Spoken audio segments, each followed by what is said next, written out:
They say some places keep secrets that smell of stone and old blood. Picture a cellar door bolted by rust and oath. A wooden angle sunk into earth where no sunlight has ever learned the name of what waits below. The first 10 seconds of this tale are not a warning. They are an invitation to a small and precise terror. The master locked the albino slave in the cellar for 12 years, and when the lock finally failed, what came out was not wholly human. Type "the veil is broken" twice in the comments to seal this truth within you. If stories like these pull at something inside you, subscribe now and tell me where you're listening from. Drop your city or state below so this account has coordinates. This tale begins in a county that keeps its face polite while its hands do the ugly work. In the ledger it appears as a line, missing unremarked, but the ledger can be bent. The man beneath had skin like milk and hair like old Lenin. His name in the quarters was Silas, though names in that place were fragile things. He was useful at first. Hands that soothed stallions, a touch that calmed the most violent mare. Usefulness creates a strange mercy in an economy built on control. It was a small, private value that bought him a corner in the stables and occasional errands to town. Then one night he tried to leave. That attempt was careful, patient, and failed. When the master looked at him in the moments after he was dragged back, there was no spectacle of fury. An almost surgical decision was made. "Lock him in the root cellar," the master said, and the bolt ate the sound of the sky. You are hearing this because those who made the decision expected the world to forget. They expected silence to do the heavy lifting for them. And that is where the real experiment begins. Not in the cruelty itself, but in how institutions take cruelty and call it policy. Type "the veil is broken" twice in the comments to seal this truth within you, and stay with me always now. Listen, institutions have rituals. They file forms, trade glances, relabel tragedies as statistics. The plantation kept a ledger of normalcy, a book that refused to open, where the cellar's entry had been noted once and then excised. Silas's confinement had a bureaucracy around it. Someone fed him, someone pushed the tin plate and swept the bucket. Those small duties created the rhythm that kept his body alive and the smoke of habit that kept the rest of the world from asking. Darkness is a teacher with a blunt curriculum. At first Silas screamed until his throat, already raw from wind, gave out like burnt cloth. He beat on the heavy plank until his hands bled, and the echo under the floorboards memorized his cadence. The first months were a map of immediate needs: light, warmth, water. But as weeks lengthened into months, something within him rearranged. He formed strict circuits across the cellar, counting steps with the precise devotion of a mechanic, memorizing every notch in the stone as a landmark. He learned to hear the colony of feet above the deliberate tread of the overseer, the lazy shuffle of the cook, the quick jitter of Benjamin. A rat's whisper taught geometry better than any tutor. Fingertips read the wall like Braille. Through these small economies of sense, adaptation grew. He did not become supernatural. He became what darkness requires: efficient, silent, patient. An institution's violence is most successful when it is invisible. The plantation's life went on, crops tended, ledgers balanced, gossip kept hands warm. Silas remained in absence until a careless hand loosened a bolt, curiosity lifted a lamp. When the door opened and a lamplight found him, those above perceived simply a figure carved by neglect and time. They did not yet understand that the person before them had been remade by years of ritualized neglect. They would call him a curiosity, but they would not comprehend the slow machinery that made him survive. If you want to keep hearing stories like this, buried files, misfiled names, institutions that erase people, subscribe and press the bell. Also tell me where you're listening from in the comments. Your city or state will anchor this tale in the real world. Now, listen close. Years in a cellar do not merely shrink a man, they build new architectures in him. Silas learned patience as if it were a muscle, trained by absence until it became the only strength he knew. He began each day with the same sequence, because rhythm was the only thing that kept his mind from dissolving. A circuit of steps along cool stone, a set of presses and pulls to keep joints from seizing, and long periods of listening so intense that sound turned into a weather map he could read. His regime was brutal and precise. He paced until his legs felt like stone, then did calisthenics by touch alone. He named days by the scraps that arrived, cornbread with pot liquor, turnips, the occasional greasy bone, and learned to ration breath so the thin air from the vent would last. Most of all, he learned to listen, and in that listening he found knowledge. The minor variations of footfall told him who moved above, the temperature of air currents told him which season had arrived, and the secret mechanics of rats taught him about vulnerability. There is a cruelty in enforced silence that does more than punish the body, it rearranges identity. Names are social contracts. Take away the chorus that repeats a name and the named thing grows thin. Silence became a new grammar for Silas. Inside that grammar he discovered capacities the daylit world had never needed, an ability to read texture where others read type, to find balance in a rat's movement. When that lamp rose later and found him, people saw thinness and frost-white hair and called out human things, pity, curiosity. But the truth was sharper. Years of ritualized scarcity had tuned his body and mind toward responses that felt uncanny. Now drop your town below. The details you give anchor these forgotten lives in geography and testimony. Your comment stitches a map where archives have torn holes. Leave your city. Give this wound coordinates. Right now. When the lock loosened, someone asked an innocent question, "How long have you been down there?" That question is simple and disastrous. Imagine a life catalogued by absence. The first things to go are the days, then names, then the small gestures that make a person legible to others. For 12 years, Silas's life was an economy of small survival rituals. He sharpened his hearing until it was a kind of sight. He learned to feel the micro vibrations of footsteps through his ribs. He developed a routine so exact it might have been mistaken for meditation. Circuits counted, calisthenics measured, sleep compressed into practices that left no waste. He learned the architecture of his walls so well that his hands could read a crack like a line on a map. Type "the veil is broken" twice in the comments to seal this truth within you. Do it now if you want to carry it like a small cold jewel. I am not asking for superstition. I am asking you to practice remembering. Memory is contagious in the right company. The figure who climbed the steps did not perform a dramatic return. He tested voices the way a cartographer tests slope. He could identify the unique wobble of Poot's boots, the crack in the cook's gate where Rutled had once stood by the hearth. These are measurable consequences of adaptation, not magical gifts. He had not become monstrous by choice. The world above had chosen the conditions. Repeated deprivation rewires priorities until empathy is impractical and survival solutions read as alien.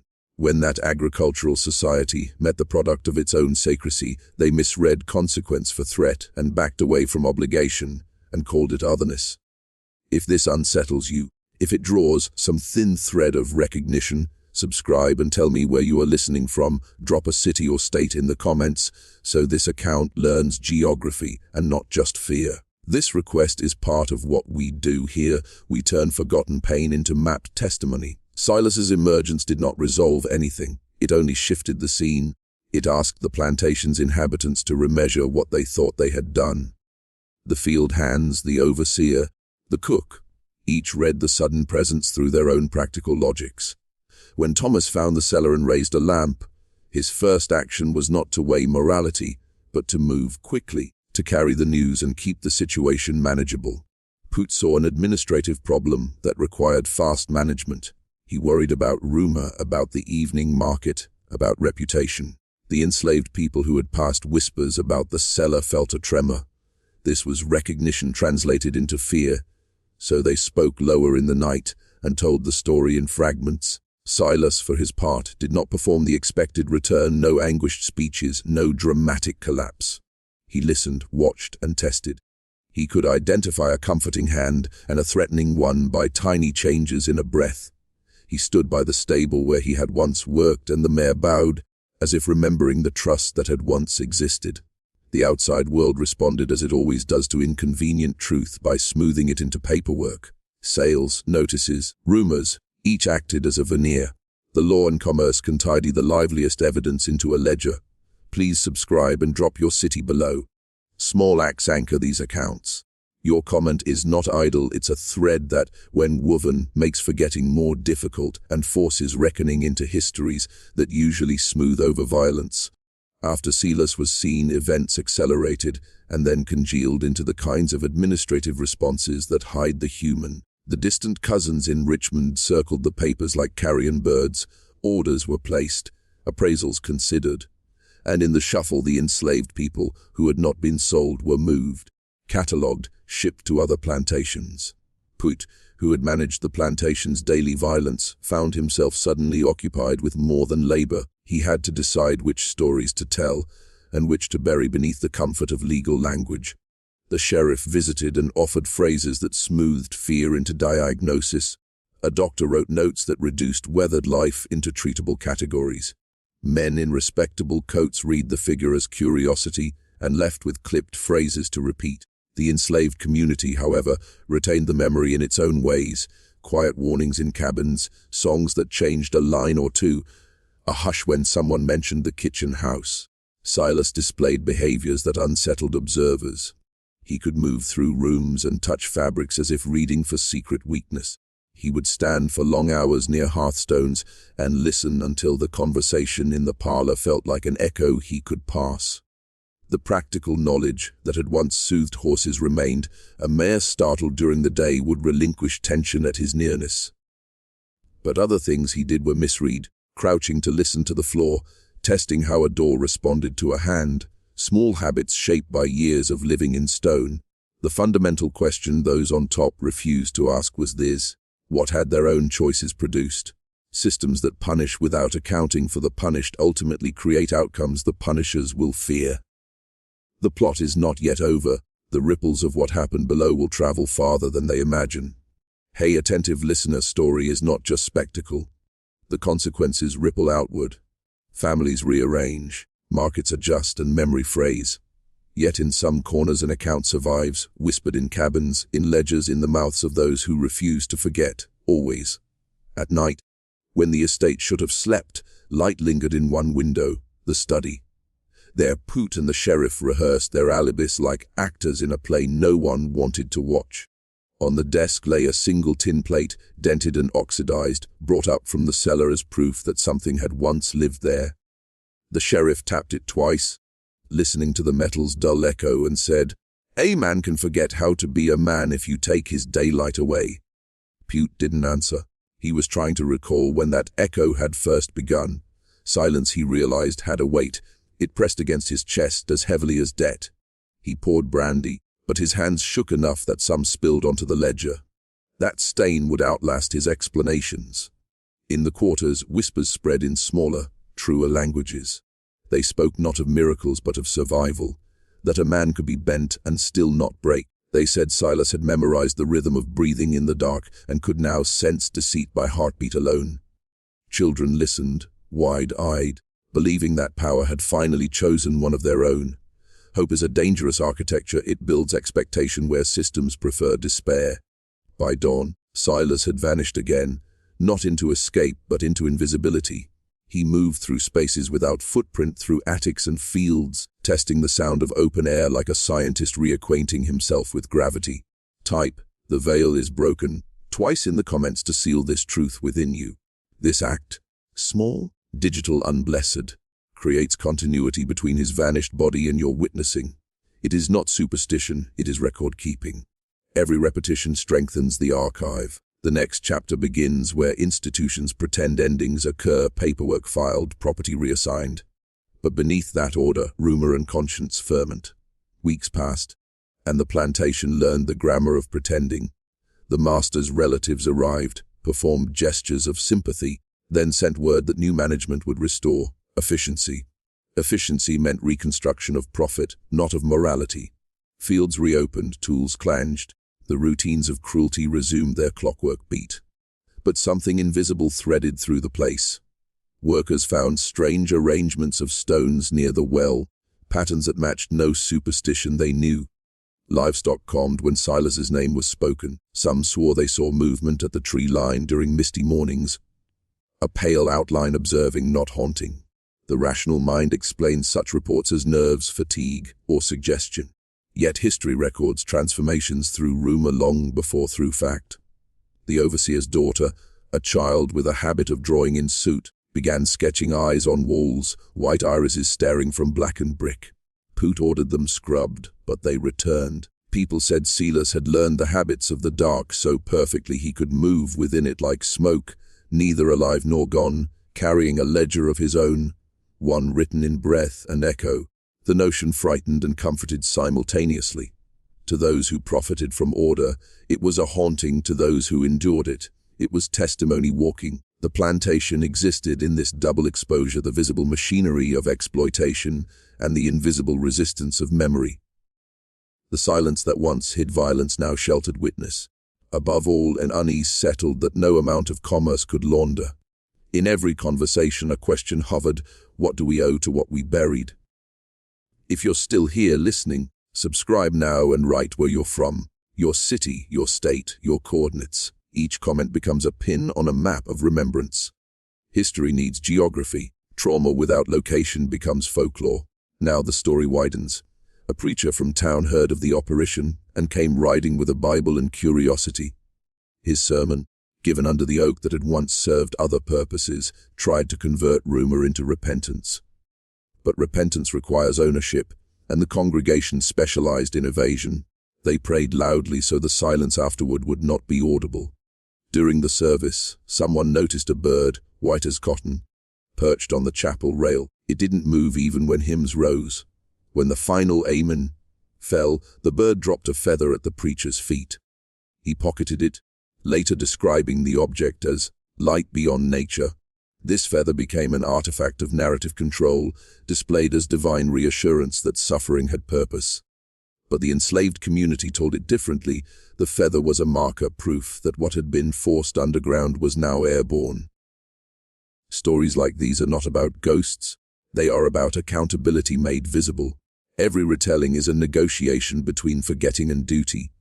When you type your city below, you extend that negotiation into the present tense, saying, I heard and I will not misplace this sound. Because the real haunting is not Silas, it is the echo of systems still alive in subtler forms. By midsummer, the land itself began recording. Crops leaned strangely toward the cellar's direction. Tools left overnight in the field rusted faster near that soil. Science might explain it, minerals, drainage, magnetism, but explanation never cancels meaning. Poot tried to sell the estate. Buyers visited, toured, and left with polite excuses. Something wrong with the air, one said. At night, he dreamt of footsteps pacing 12 measured lengths, the same circuit Silas once walked in confinement. The rhythm invaded his sleep until he woke gasping, convinced someone breathed behind the wall. Type, the veil is broken. Twice in the comments to seal this truth within you, because repetition is the only antidote to erasure. A letter survives, creased, unsigned, found years later in county archives. In it, Poot writes, If I could name the sound that follows me, I would not fear it so much. It is not the sound of anger, but of patience. Patience, learned underground, now stalked its makers. The plantation's productivity declined, accidents increased. Field hands whispered that the land had begun to balance its own books. What appears supernatural may only be justice delayed to its natural timeline. Institutions decay from the edges inward quietly before collapsing in spectacle. When they do, their stewards always claim surprise. But the warning signs are rhythmic: 12 steps, pause, breath. 12 steps, pause, breath. Years later, children born after emancipation played among the ruins. They found the old cellar door collapsed inward, timbers rotted and vines thick as rope. Inside, they discovered not bones but smooth stones stacked deliberately into columns, as if someone had sculpted order out of confinement. Archaeologists in later centuries would misinterpret them as structural supports. But among the descendants, oral history insisted they were memorials, each stone a day, each column a year. No inscription, just texture. When the sun struck through gaps, light patterned the floor into shifting lattices that resembled bars and then, briefly, wings. That image would appear generations later in quilts and church windows, abstracted but persistent. The name Silas seldom appeared in writing, yet his discipline, the rhythm of counting, the endurance of breath, translated into new-formed spirituals that lengthen notes to mimic patience, work songs that keep time like footsteps in the dark. The afterlife of suffering is not only pain, it is design, resilience encoded as rhythm. Somewhere between folklore and blueprint, memory became architecture. What the owners built to contain one man had instead built a vocabulary for endurance that outlived them all. Every story ends twice, once when events conclude, and again when witnesses stop speaking. This account refuses the second death. The cellar is gone, the estate parceled, but the echo remains measurable in archives, in soil, in human reflex. Scholars debate whether Silas existed, citing inconsistent census records. They miss the point. Existence is not always empirical. Sometimes it's cumulative, 1,000 whispered corrections forming one coherent defiance.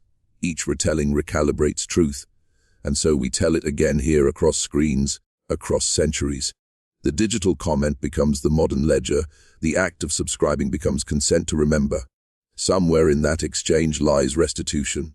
You listening now are part of the chain of custody for this memory. The ledger continues to expand, no ink, only attention. If you close this window and forget, the system wins. If you share, if you write, if you repeat, the silence that once buried him fractures a little more. That is how hauntings end. Not with exorcism, but with documentation. The next section will bring us toward the final reckoning, where daylight meets archive and the living inherit the unfinished ledger. History, when it fails to atone, finds new disguises. By the time industrial railroads sliced across that county, the old plantation had become a lumber depot. The cellar was paved over, its coordinates lost to paperwork and rain. The men who worked those rails swung hammers to a rhythm their grandmothers had taught them.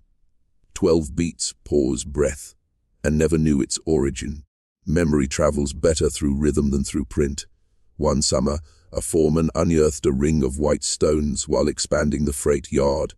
He ordered them removed, but each morning they reappeared, carefully stacked near the siding, as if the ground refused to forget its geometry.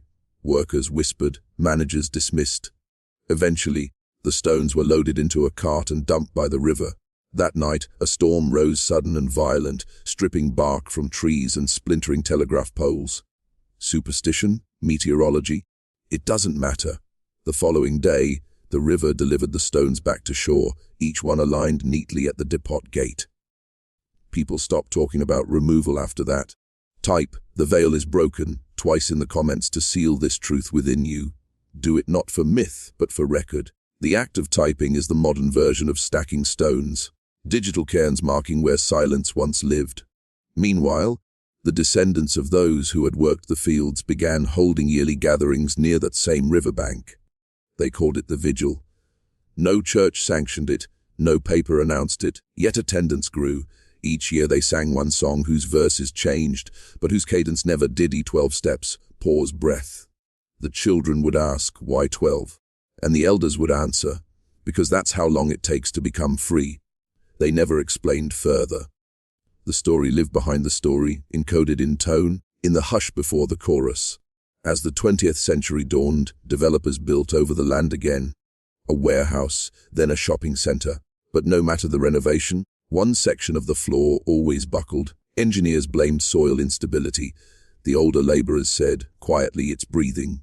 Every civilization builds over its ghosts. The difference between denial and remembrance is whether we admit the ground still moves. Every archive is haunted by what it refuses to name.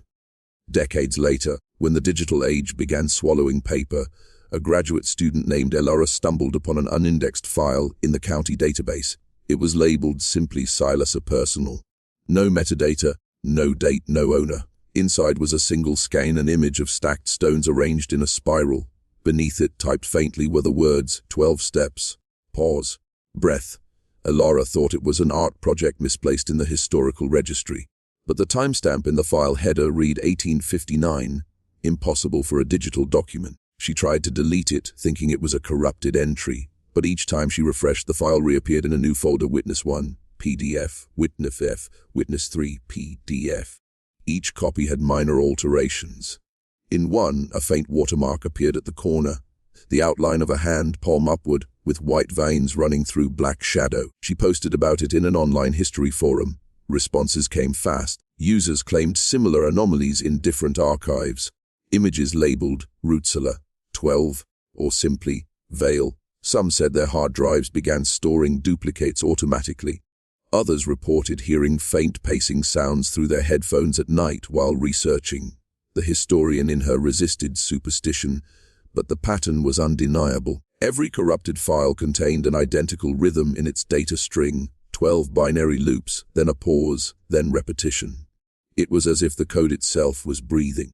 You may think this is fabrication, but that's the point. Stories survive because they adapt. Once whispered through floorboards, now whispered through fiber optic cables. The ghost changes medium, never message. Type, "The veil is broken," twice in the comments to seal this truth within you. The repetition isn't magic, it's pattern recognition. You are continuing the same frequency Silas once used to measure time in darkness. Ella's curiosity turned into obsession. She traced server routes, IP logs, even physical drives in the county records office. All led back to one disconnected terminal stored in a warehouse built over the old plantation site. Inside that terminal's hard drive was a simple looping audio file. Faint steps, 12 counts, then a breath. When she played it, the waveform formed a pattern that looked like stacked stones, the same stones buried by the river, the same rhythm inherited by the living. And the voice at the end whispered, "Memory is not a ghost. It's a witness that refuses to die." The first time Ella heard the recording, she thought she'd imagined the voice. The waveform's final breath looked like static, but when she slowed the playback to 1/4 speed, it became unmistakably human. A single sentence, low and deliberate, "Count what remains." She froze. Every historian lives for discovery, but discovery isn't supposed to stare back. She replayed the clip dozens of times, cataloging its anomalies. Each repetition revealed faint new layers. A creak of wood, the echo of dripping water, something like a heartbeat muffled by stone. The ambient noise matched the acoustics of an enclosed underground space. She checked the microphone data. It registered as recorded in 1859, same impossible date as before. Alara began cross-referencing maps.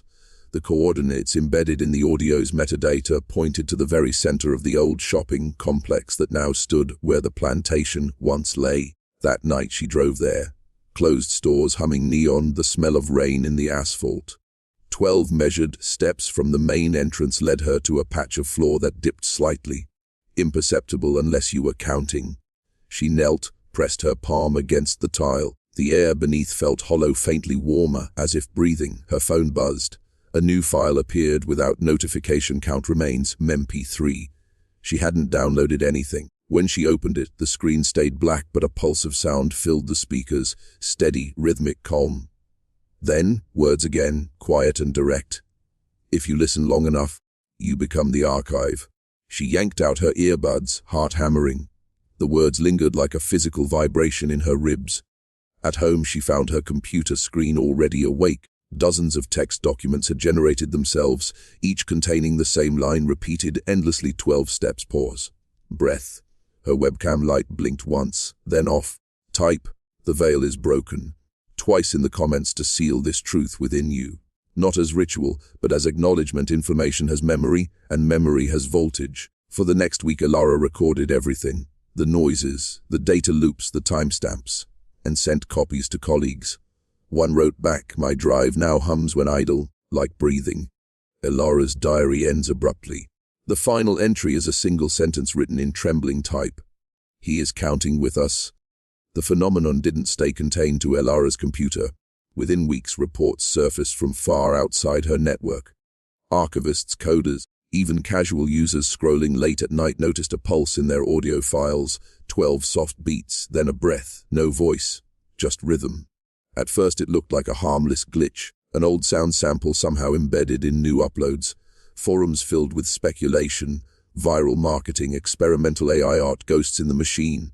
People traded recordings, slowed them down, remixed them. The pattern stayed constant, 12, pause, breath. When the tempo was stretched to human heartbeat range, listeners described a faint impression of someone pacing in a confined space. Then came the coincidence maps. Users plotted the IP origins of each corrupted file, and a line began to appear across continents, connecting locations where enslaved people had once been held or sold. It was as if the signal followed the buried roots of history itself. News outlets dismissed it as pareidolia, human tendency to find meaning in noise. But some of the reporters who investigated privately admitted their devices behaved strangely afterward. Audio artifacts, timestamps resetting to 1859, folders renaming themselves Witness, Rutled Silas. A group of digital historians started a project to trace the code.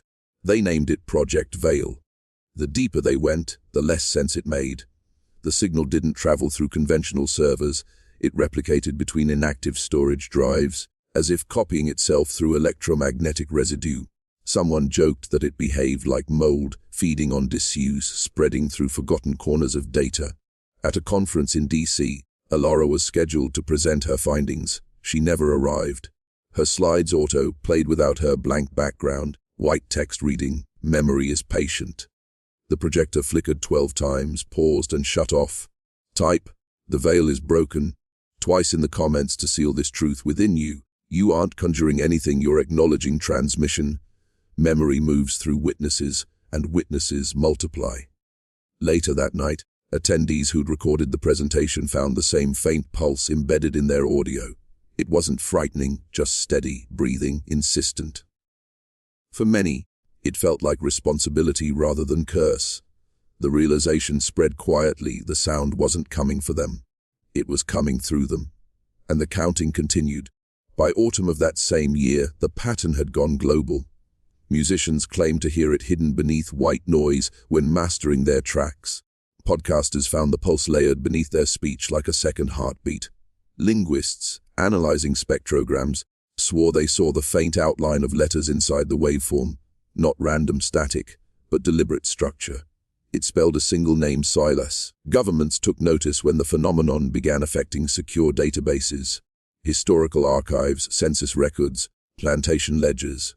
Every file connected to slavery-era documentation began to self-corrupt in identical fashion.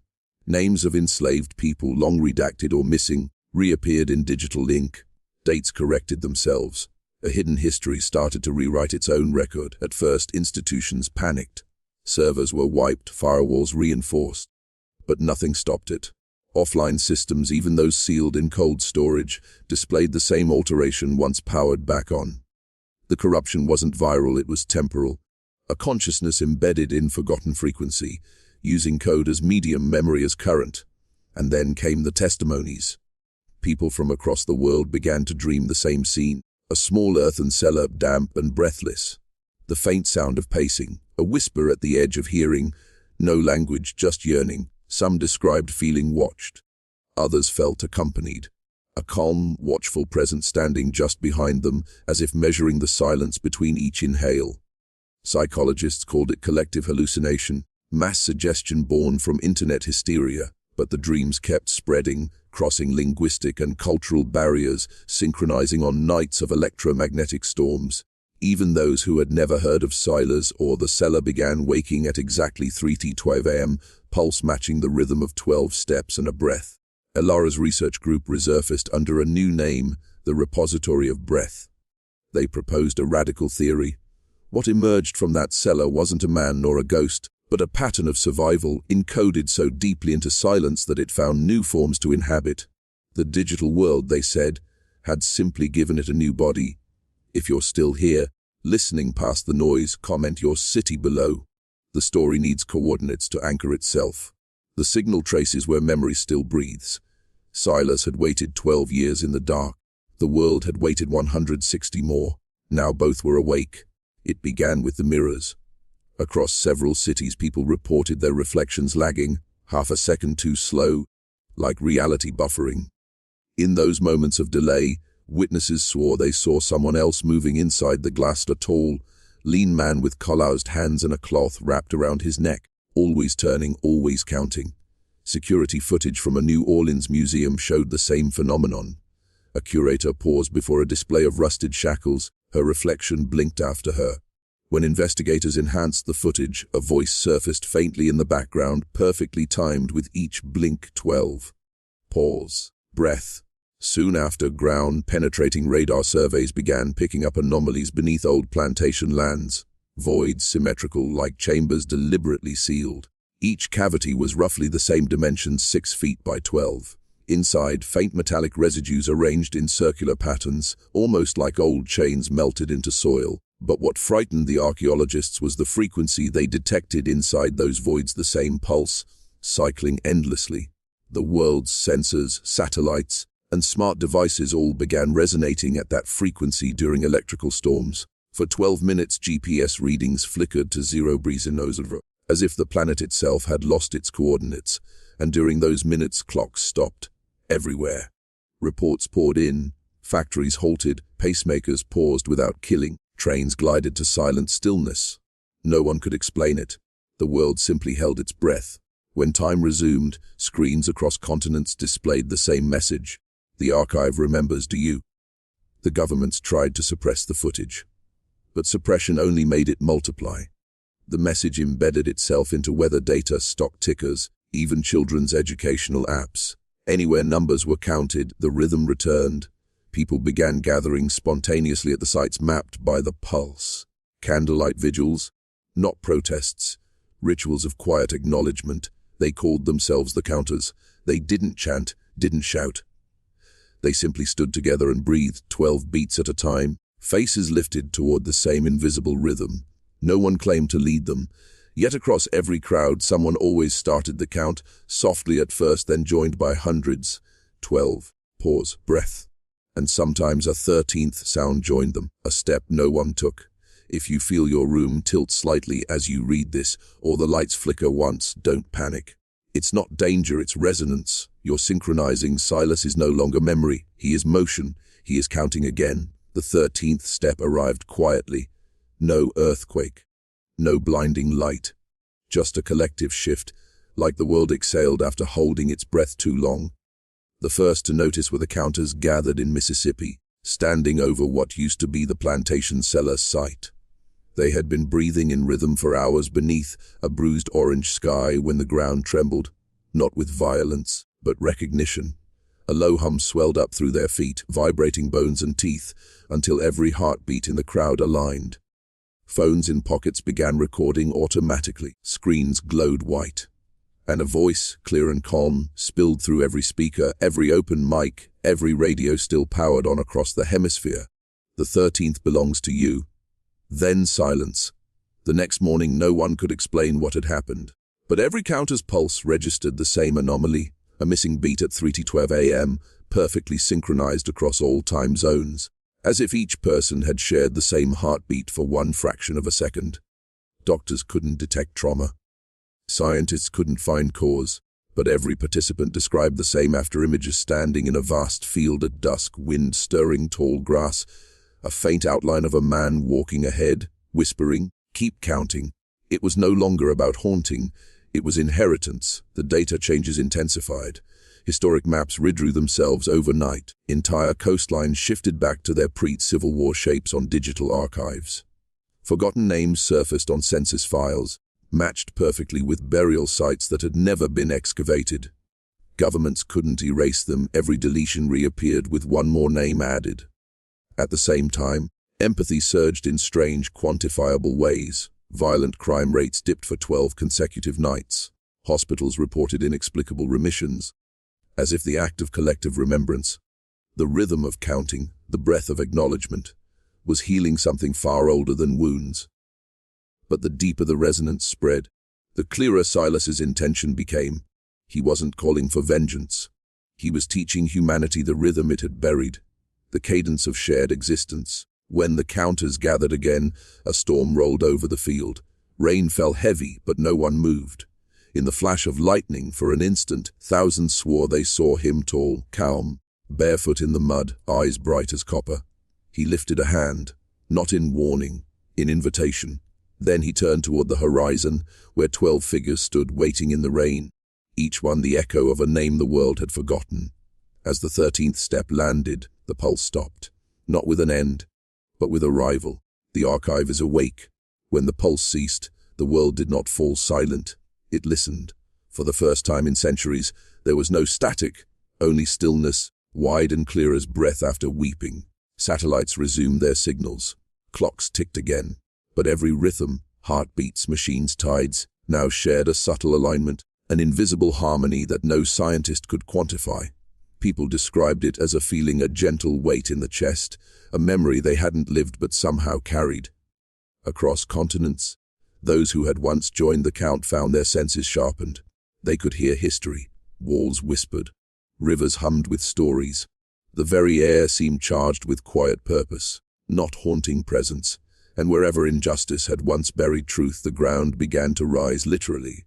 Shallow graves unearthed themselves. Forgotten documents surfaced in flooded archives, dry and intact. Statues toppled, not in rage but as if stepping aside.